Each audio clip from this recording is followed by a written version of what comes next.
नमस्कार दोस्तों यूपी जल निगम के प्रीवियस ईयर पेपर्स में पूछे गए क्वेश्चंस की मैं ये सीरीज़ स्टार्ट करने जा रहा हूँ। इसका आज पार्ट 1 है, जिसमें मैं आपको कुछ क्वेश्चंस कराऊंगा जो कि यूपी जल निगम में पूछे जाते हैं। तो चलिए दोस्तों शुरू करते हैं। तो दोस्तों हमारा पहला क्वेश्चन है, सर्वेक्षण का प्रकार जिसमें पृथ्वी की वक्रता को ध्यान में रखा जाता है क्या कहलाता है? फर्स्ट आपका ऑप्शन है भूपृष्ठीय सर्वेक्षण, सेकंड समतल सर्वेक्षण, सी ऑप्शन है प्रारंभिक सर्वेक्षण और डी ऑप्शन स्थलाकृतिक सर्वेक्षण। तो ऑप्शन नंबर ए सही है, भूपृष्ठीय सर्वेक्षण। अगला क्वेश्चन है हमारा,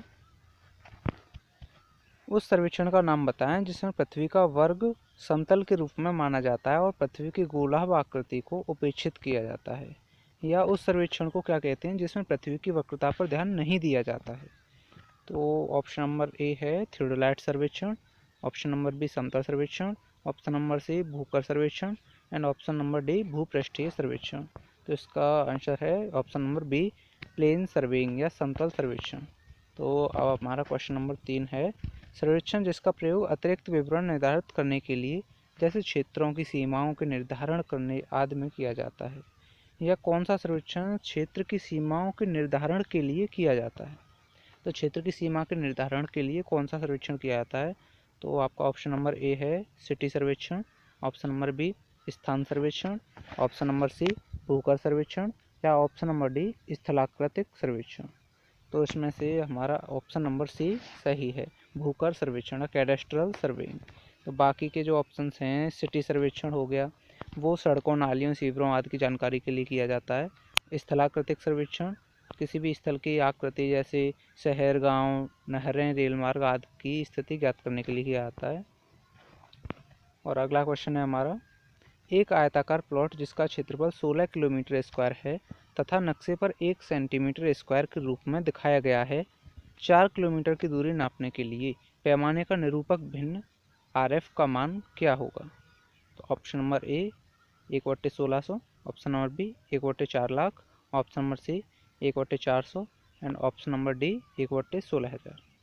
तो इनमें से हमारा ऑप्शन नंबर बी सही है। वो देख लेते हैं कैसे सही है। नक्शे पर 1 सेंटीमीटर स्क्वायर 16 किलोमीटर स्क्वायर को दिखाता है, तो 1 सेंटीमीटर 4 किलोमीटर को दिखाएगा। तो वही हमसे पूछा है 4 किलोमीटर के लिए निरूपक भिन्न। निरूपक भिन्न जो होती है उसका फॉर्मूला है मानचित्र पर ली गई दूरी बट्टे क्षेत्र की वास्तविक माप। तो ऑप्शन नंबर बी सही है। तो अगला क्वेश्चन है हमारा, चयन सर्वेक्षण सबसे उपयुक्त है जब जमीन काफ़ी स्तरीकृत और सरल विवरण के साथ खुली हो, क्षेत्र सीमा छोटी हो, ये ऑप्शन नंबर सी है बड़े पैमाने पर योजना की आवश्यकता हो, या सभी विकल्प सही हैं। तो इनमें से हमारा आंसर डी है, जमीन काफ़ी स्तरीकृत और सरल विवरण के साथ खुली हो, या क्षेत्र की सीमा छोटी हो, या बड़े पैमाने पर योजना की आवश्यकता हो, तो हम जरीब सर्वेक्षण कर सकते हैं। तो अगला क्वेश्चन है हमारा, अगला क्वेश्चन, जरीब सर्वेक्षण में त्रिभुजों के ढांचागत कार्य की व्यवस्था निहित होती है क्योंकि एक त्रिभुज की वह साधारण समतल आकृति है जिसे अद्वितीय रूप से आलेखित किया जा सकता है यदि त्रिभुज के क्या ज्ञात हों? ऑप्शन नंबर ए है 3 भुजाएं, या ऑप्शन नंबर बी 3 कोण, ऑप्शन नंबर सी 1 भुजा और 2 कोण, या ऑप्शन नंबर डी 1 कोण और दोनों भुजा।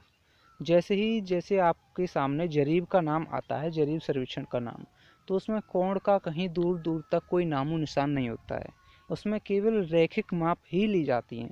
तो इसमें आपका ऑप्शन नंबर ए सही हुआ, 3 साइड्स, 3 भुजाएं।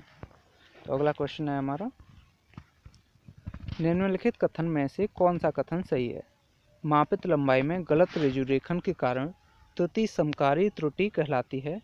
ऑप्शन नंबर बी, यदि दूरी मापन हेतु चयन बहुत छोटी है तो त्रुटि धनात्मक त्रुटि होगी। ऑप्शन नंबर सी, चयन को लापरवाही से पकड़े जाने के कारण मापन लंबाई में त्रुटि संचयी त्रुटि है। या ऑप्शन नंबर डी है हमारा, एक फीते के साथ मापन में जब खिंचाव आरोपित किया जाता है तो यह फीते के मानक खिंचाव की तुलना में अधिक होता है तो मापी गई लंबाई में धनात्मक त्रुटि होगी। तो हमारा ऑप्शन नंबर बी सही है, चयन सर्वेक्षण में यदि चयन बहुत छोटी हो तो उससे मापी गई दूरी में त्रुटि धनात्मक होगी। तो अगला क्वेश्चन है हमारा, सर्वेक्षण रेखा से वस्तु की तिर्यक या लंबवत दूरी को क्या कहा जाता है? तो सर्वेक्षण रेखा से वस्तु की तिर्यक या लंबवत दूरी को क्या कहा जाता है? ऑप्शन ए संयोग रेखा, ऑप्शन बी आधार रेखा, ऑप्शन सी जांच रेखा एंड ऑप्शन नंबर डी खसका। तो इसका आंसर ऑप्शन नंबर डी है, खसका कहा जाता है, जो लंबवत दूरी होती है, ऑफसेट या खसका। तो अगला क्वेश्चन है हमारा, टेप में खिंचाव अथवा तनाव के कारण शुद्धि करेक्शन निम्न द्वारा निकाला जाता है। तो option number A C P equal to P minus P not into L divide by A, option number B C P equal to P minus P not divide by L A E, and option number C C P equal to P minus P not into A divide by L, and option number D C P equal to L upon A into P minus P not. तो इसमें option number A सही है, C P equal to P minus P not into L upon A. जिसमें आप देख सकते हैं जहाँ पी मापते समय लगाया गया खिंचाव या तनन बल किलोग्राम में, पी नॉट मानक तनन बल किलोग्राम में, एंड ई प्रत्यास्थता गुणांक किलोग्राम पर सेंटीमीटर स्क्वायर में, और ए फीते के परिच्छेद का क्षेत्रफल है। तो अगला क्वेश्चन है हमारा, डंपी लेवल के लेवल ट्यूब का बुलबुला केंद्र में रहता है, तो इसका क्या अर्थ है। ऑप्शन ए दूरबीन का अक्ष क्षैतिज है, ऑप्शन बी संधान रेखा क्षैतिज है, ऑप्शन सी दृश्य रेखा क्षैतिज है, और ऑप्शन डी दूरबीन का रेखीय अक्ष क्षैतिज है। तो इसका आंसर है ऑप्शन नंबर सी दृश्य रेखा क्षैतिज है, line of site is horizontal. तो अगला क्वेश्चन है हमारा, एक स्वपाठी गज निम्नलिखित में से कौन सा नहीं है। ऑप्शन ए ठोस गज, ऑप्शन बी वलन गज, ऑप्शन सी दूरबीन गज, एंड ऑप्शन डी लक्ष्य गज। इसका ऑप्शन नंबर डी सही है, टारगेट स्टाफ या लक्ष्य गज।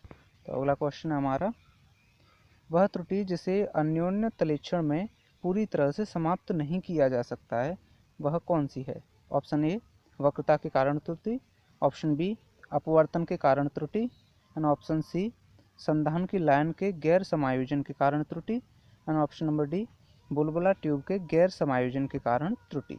ऑप्शन नंबर बी हमारा सही है, अपवर्तन के कारण त्रुटि। तो अगला क्वेश्चन है हमारा, आधार तल डेटम के ऊपर निर्धारित उन्नयन का सापेक्षिक नियत बिंदु क्या कहलाता है। ऑप्शन ए बेंचमार्क या तल चिन्ह, ऑप्शन बी आधार तल या डेटम बिंदु, ऑप्शन सी समानित तल, एंड ऑप्शन डी संदर्भ बिंदु। तो इसका ऑप्शन नंबर ए सही है, तल चिन्ह या बेंचमार्क कहलाता है। यह अपवर्तन के सिद्धांत के अनुसार जब प्रकाश किरणें विभिन्न घनत्व की परतों से पारित होती तो यह सीधी न रहकर घने माध्यम की ओर झुक जाती हैं। तो इसका जो ऑप्शन नंबर हमारा डी सही है, 1/7 एक का 7वां लिया जाता है, 1/7 अपवर्तन के कारण त्रुटि का। तो अगला क्वेश्चन है हमारा, अपवर्तन के लिए सुधार लगभग क्या होता है। ऑप्शन ए +1/5 में वक्रता सुधार, -1/5 में वक्रता सुधार, ऑप्शन नंबर सी +1/7 में वक्रता सुधार, एंड ऑप्शन नंबर डी -1/7 में वक्रता सुधार। तो इसका आंसर ऑप्शन नंबर सी है, +1/7 में वक्रता सुधार। अपवर्तन के कारण त्रुटि का मान भूवक्रता के मान का 1/7 लिया जाता है। अपवर्तन के कारण हुई त्रुटि का संशोधन पॉजिटिव लिया जाता है। तो अगला क्वेश्चन है हमारा, यदि एक बीएम या बेंचमार्क की आरएल रिड्यूस्ड लेवल 100 मीटर है, बैक साइड रीडिंग 1.215 मीटर है और फोर साइड रीडिंग 1.870 मीटर है, फॉरवर्ड स्टेशन का आरएल या रिड्यूस्ड लेवल हमें फाइंड करना है। तो option number A B C D दिए हुए हैं। ऑप्शन नंबर ए है 100.345, and option number B 99.345 metre, and option number C 101.870 metre, and option number D 100.655 metre. Option number B सही है। तो इसका फॉर्मूला होता है summation B S minus summation F S equal to अंतिम R L minus प्रथम R L. तो option number B सही है, 99.345 मीटर। एक सपाट सर्वेक्षण में वह यंत्र जो क्षैतिज और ऊर्ध्वाधर दूरियों को मापने के लिए इस्तेमाल किया जाता है वह क्या कहलाता है। ऑप्शन ए सादा एलिडेड या प्लेन एलिडेड, ऑप्शन बी दूरबीन alidade, option C tachometer, and option D प्रवणता मापी या क्लाइनोमीटर। तो इसका आंसर है ऑप्शन नंबर बी दूरबीन एलिडेड, टेलीस्कोपिक एलिडेड। एक सपाट सर्वेक्षण में वह यंत्र क्षैतिज और ऊर्ध्वाधर दूरियों को मापने के लिए इस्तेमाल किया जाता है, ऑप्शन बी टेलीस्कोपिक एलिडेड। तो अगला क्वेश्चन है हमारा, समतल पटल को सही केंद्रित करने के लिए निम्नलिखित उपकरणों में से किसका प्रयोग किया जाता है। प्लेन टेबल सर्वेक्षण में यथार्थ केंद्रण के लिए उपकरण उपयोग किया जाता है। ऑप्शन ए समतल नापने का spirit level, option B bubble tube, option C plumbing fork and option D LED. Option number C सही है, प्लम्बिंग फोर्क। तो अगला क्वेश्चन है हमारा, किसी भी लगातार दो समुच्चय के बीच लंबवत दूरी को क्या कहते हैं। दो समुच्चय रेखाओं के बीच लंबवत दूरी पूछी गई है इसमें, तो उनको क्या कहते हैं। या दो आसन्न कंटूर के बीच लंबवत दूरी को क्या कहते हैं। इस तरीके दो तरीके से क्वेश्चन पूछा गया है। ऑप्शन ए ऊर्ध्वाधर बराबर vertical equivalent, option B horizontal equivalent या क्षैतिज बराबर, ऑप्शन सी कंटूर इंटरवल या समुच्चय अंतराल एंड ऑप्शन डी समुच्चय ढाल या कंटूर ग्रेडियंट। तो ये ऑप्शन नंबर सी सही है, कंटूर इंटरवल या समुच्चय अंतराल। तो अगला क्वेश्चन है हमारा, समुच्चय अंतराल है क्या है। ऑप्शन ए नक्शे के स्केल के व्युत्क्रमानुपाती, ऑप्शन बी ग्राउंड के समतल के समानुपाती, ऑप्शन सी सही कार्य के लिए ज़्यादा, ऑप्शन डी ज़्यादा समय होगा तो ज़्यादा। तो इसका जो हमारा आंसर है वो है ऑप्शन नंबर ए समुच्चय रेखांतर, नक्शे के स्केल के व्युत्क्रमानुपाती। तो अगला क्वेश्चन है हमारा, कई समुच्चय का संपाती होना इंगित करता है। कई समुच्चय रेखाओं का संपाती होना इंगित करता है। या जब कई समुच्चय रेखाएं संपाती होती हैं तो इंगित करती हैं कि एक, ऑप्शन ए एक खड़ी चट्टान, ऑप्शन बी एक घाटी, ऑप्शन सी एक टीला, ऑप्शन डी एक सैडल। तो ऑप्शन नंबर ए सही है, जब कई समुच्चय रेखाएं संपाती होती हैं तो एक खड़ी चट्टान इंगित करती हैं, जैसा कि दिखाया गया है इसमें, आप देख सकते हैं। अगला क्वेश्चन है हमारा, ए और बी दो बिंदु हैं जिनका RL 185.35 मीटर और 188.35 मीटर है, जो 20 मीटर की दूरी पर है। माना समुच्चय अंतराल 1 मीटर है, अतः ए और बी के मध्य तीन बिंदु होंगे जो तीन समुच्चय क्रमशः RL 186 मीटर, 187 मीटर और 188 मीटर पर हैं।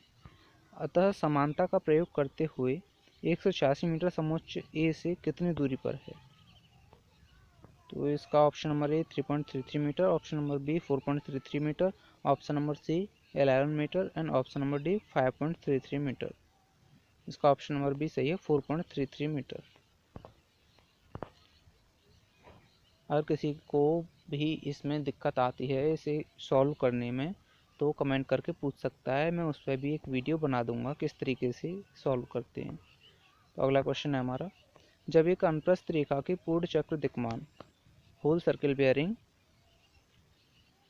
90 डिग्री और 180 डिग्री के मध्य हो तब अक्षांश धनात्मक होगा और प्रस्थान ऋणात्मक होगा। ऑप्शन बी प्रस्थान धनात्मक होगा और अक्षांश ऋणात्मक होगा एंड ऑप्शन नंबर सी अक्षांश और प्रस्थान दोनों धनात्मक होंगे। ऑप्शन डी अक्षांश और प्रस्थान दोनों ऋणात्मक होंगे।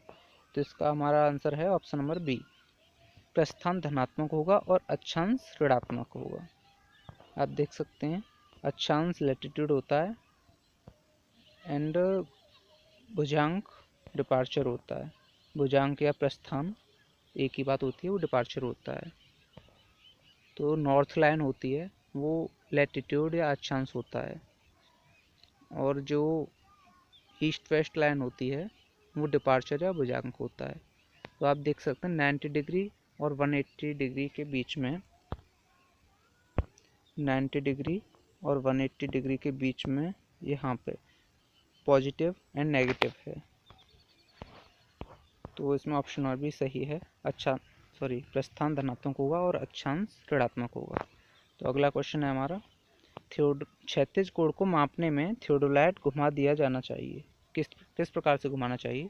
ऑप्शन है दक्षिणावर्त सम्मुख स्टेशन से विमुख स्टेशन की ओर, ऑप्शन बी दक्षिणावर्त विमुख स्टेशन से सम्मुख स्टेशन की ओर, ऑप्शन सी वामावर्त सम्मुख स्टेशन से विमुख स्टेशन की ओर एंड ऑप्शन डी वामावर्त विमुख स्टेशन से सम्मुख स्टेशन की ओर।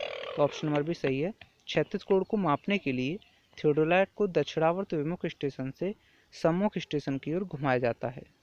यह क्रिया यंत्र में लगे दोनों प्लेटों को ढीला करके अपर प्लेट एंड लोअर प्लेट दोनों प्लेट को ढीला करके इस प्रकार विपरीत घुमाया जाता है कि ऊपरी प्लेट का सूचक स्केल प्लेट के शून्यांक या 360 डिग्री पर सेट हो जाए। तो इसी के साथ में आज की वीडियो ख़त्म होती है और अगली वीडियो में मैं आपके लिए और भी बहुत सारे क्वेश्चंस लेके आऊँगा। Thanks for watching my video friends. और जो भी डाउट हो रहे हैं आपको वो आप कमेंट करके पूछ सकते हैं।